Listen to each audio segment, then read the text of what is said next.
this time with Ashe the Frost Archer. So this is getting pretty big, boys, because there are a ton of A champions in League of Legends, and we've only got 2 more after Ashe, being Aurelion Sol and Azir. So anyways, let's jump right into it. So Riot has given Ashe a damage rating of 3, a toughness rating of 1, a crowd control rating of 3, a mobility of 1, and a utility of 2. And I think, actually, I pretty much agree with this entirely.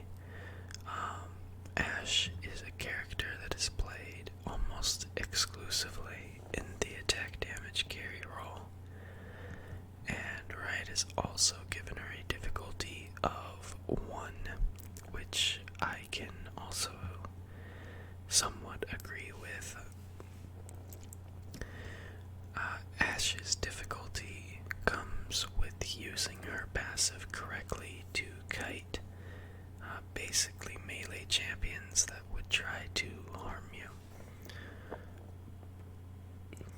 And the reason why I agree with the damage rating is because it usually takes her, I would say, probably 3 items to really get going.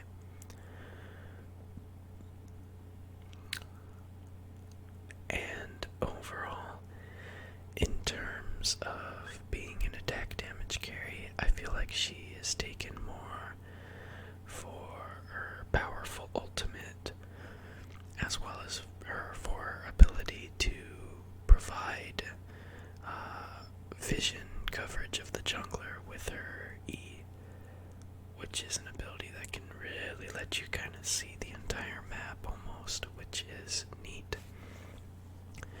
So let's jump right into her abilities.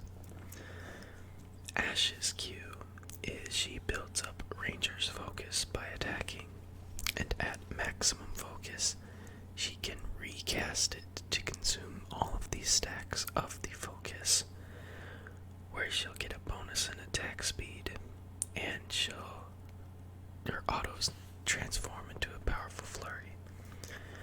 This powerful flurry attack is the reason why Blade of the Ruin King is pretty much core on Ashe, because she gets these 5 stacks, and now she gets this flurry that will proc each individual tick of Blade of the Ruin King as well.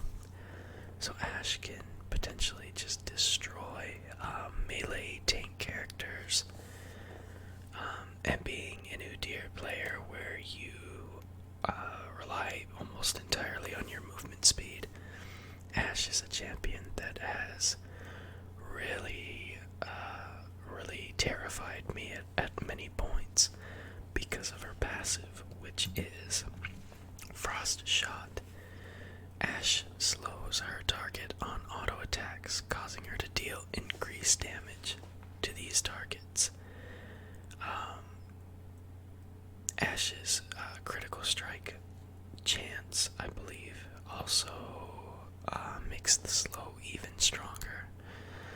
So as far as I know a lot of Ashes will go Blade of the Ruin King into Runaan's Hurricane, and into your Infinity. And I know a lot of them will also run Essence Reaver for the cooldown reduction as well as the mana regen. Ashe's W is Volley. She fires several projectiles in a straight cone that deals damage and applies Frost Shot. So it's, damage wave clear, and it reaches out there a pretty good distance, so it can be used to help slow characters on ganks and things like that. Her E is Hawk Shot. It's got a very, very long range, but it has a very, very long cooldown, and I think you can point this projectile anywhere on the map,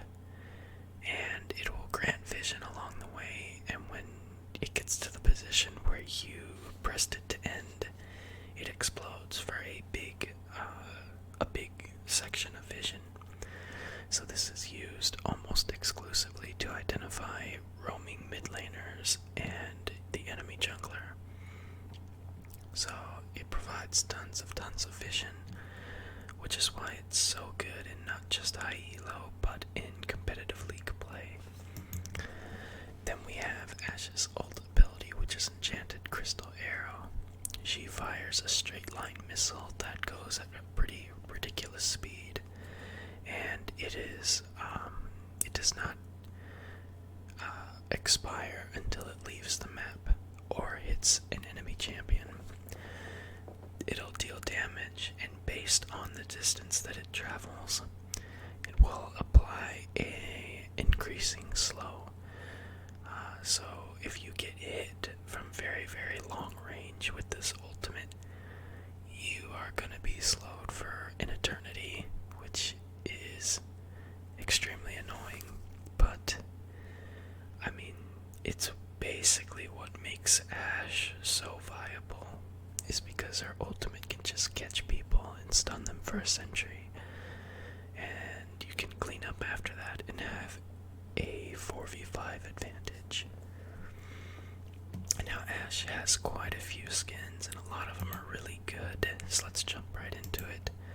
We have Freljord Ashe, Sherwood Forest Ashe, Woad Ashe, Queen Ashe, Amethyst Ashe, Heartseeker Ashe, Marauder Ashe, Project Ashe, Championship Ashe, Cosmic Queen Ashe, High Noon Ashe, Fey Dragon Ashe. In terms of what I think is the best and worst skin with Ashe, I think Woad Ashe or Queen Ashe are probably the two worst. And I think the best one is actually this new one, Fey Dragon Ashe. I just really like the color scheme, and the animations I think are very clean and very cool looking. But where Project Ashe also has really cool abilities and animations and things like that. So I think Ashe actually has quite a few really nice looking skins, really nice and really good looking skins. So anyways, let's jump right into the lore, my dudes. Ashe the Frost Archer. Ashe hails from northern Freljord, where brutal tribal raids and inter-clan warfare are as much a part of the landscape as the scream of the frozen winds and the unyielding cold of the tundra. The only child of Graina, the matriarchal chieftain of the tiny Havarosan tribe, Ashe was iceborn, a member of the warrior caste, gifted with an ancestral connection to the magic of her lands, and the rare ability to wield the power of true ice. Everyone assumed that Ashe would follow her mother as the next tribe's leader. However, this was never a glory Ashe desired. The grim responsibility of her warlike lineage and extraordinary gifts instead left Ashe feeling isolated, burdened, and alone. Her only respite was when Sejuani, an iceborn girl from a sister tribe, would stay with them for the summer hunts around the Orngal Rocks. The girls' friendship defined their childhoods, but was cut short just as they reached their teens. Somehow Graina had offended Sejuani's grandmother, and the fellowship between their tribes suddenly ended. Soon after, with their youth fading, Ashe's mother began her lifelong quest for the throne of Everosa, a supposed hoard of treasures and magical items that she hoped would return her people to greatness. But Graina's belief in prophecies and legends led her to take risks, which often left her tribe feeling enfeebled. Finally, during a dangerous and unnecessary raid in another tribe's lands, Graina was killed. Her sudden death left Ashe on the run, while most of her tribe was wiped out. Alone, pursued, Ashe followed her mother's last map to a deserted glacier where she found the supposed grave of Everosa and her magical bow of true ice. Ashe used the weapon to avenge her mother's death, then turned west. Whether it was out of duty or loneliness, Ashe gained a reputation by protecting the many scattered hearthbound tribes she encountered. She spurned the custom of taking thralls and instead chose to adopt these desperate people as full members of her new tribe, and her fame grew quickly. Soon many began to believe that she did not just carry the weapon of Everosa. Ashe was the legend herself, reborn and destined to unite the Freljord. But tall tales would not feed her followers, and their long march south left the tribe on the verge of starvation. So, Ashe leveraged the myths surrounding her, using them to form alliances with the powerful and land-rich southern tribes, promising to unite them into a nation capable of challenging neighboring kingdoms. These new alliances brought new dangers, and Ashe quickly found herself at the center of a political feud. A war mother, as Freljordian tribe leaders are known, was expected to wed, and taking a husband from one of the major tribes would anger the others. Ashe could take several husbands, but this would only bring the conflict to a boil within her own household, and the ensuing bloodshed would shatter the alliances she had fought to build. Her answer was an impoverished vagabond from a mountain clan that had been nearly wiped out, the warrior Tryndamere. He was neither a spirit walker nor blessed with any elemental powers, but upon his arrival in Ashe's new capital, Tryndamere had thrown himself into every dueling ring he could find. He fought with abandon, desperate to prove the destitute survivors of his clan were worthy of adoption by one of the stronger tribes. But even for the Freljord, his brutal fighting style and extraordinary vitality were unsettling, and many suspected he was touched by dark magic. Ignoring this, Ashe offered to adopt his people as her own if he became her first and only bloodsworn. Tryndamere accepted reluctantly. Through a political marriage, the attraction they felt for each other was palpable, and slowly a true affection blossomed.